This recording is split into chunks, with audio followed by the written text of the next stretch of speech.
বাংলাদেশের ফুটবলে প্রাণ সঞ্চারকারী হামজা চৌধুরী ক্লাব ফুটবলে খেলছেন ইংল্যান্ড চ্যাম্পিয়নশিপের দল শেফিল্ড ইউনাইটেডে। ইংল্যান্ড চ্যাম্পিয়নশিপের 46 ম্যাচের দীর্ঘ মৌসুম শেষে 90 পয়েন্ট নিয়ে লিগ টেবিলের তৃতীয় স্থানে মৌসুম শেষ করেছে দ্য ব্লেডস খ্যাত শেফিল্ড ইউনাইটেড। যদিও মৌসুমের শেষের দিকে গুরুত্বপূর্ণ কয়েকটি ম্যাচে হার তাদের সরাসরি প্রিমিয়ার লিগে ওঠার স্বপ্ন থেকে বঞ্চিত করেছে, তবে সামনে এখনও আছে দ্বিতীয় সুযোগ, প্লে অফ রাউন্ড।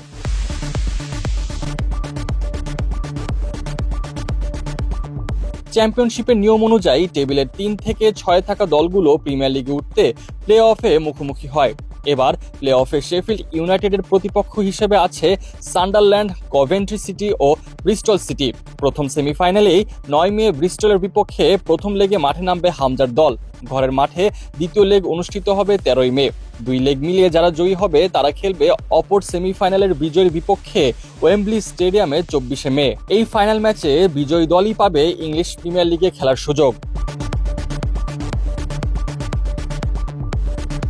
চলতি মৌসুমে ব্রিস্টলের বিপক্ষে শেফিল্ড একটি ম্যাচে জয় এবং একটি ড্র করেছে। সান্ডারল্যান্ডের বিপক্ষে রয়েছে একটি জয় ও একটি হার।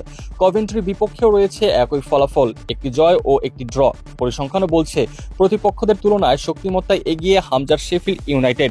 তবে লিগের শেষের দিকে পারফরমেন্স নিয়ে কিছুটা চিন্তার কারণ থেকেই যাচ্ছে। ছন্দপতনের সেই ধারাবাহিকতা যদি প্লে অফেও দেখা যায় তবে স্বপ্নভঙ্গ হতে পারে একেবারে শেষ মুহূর্তে।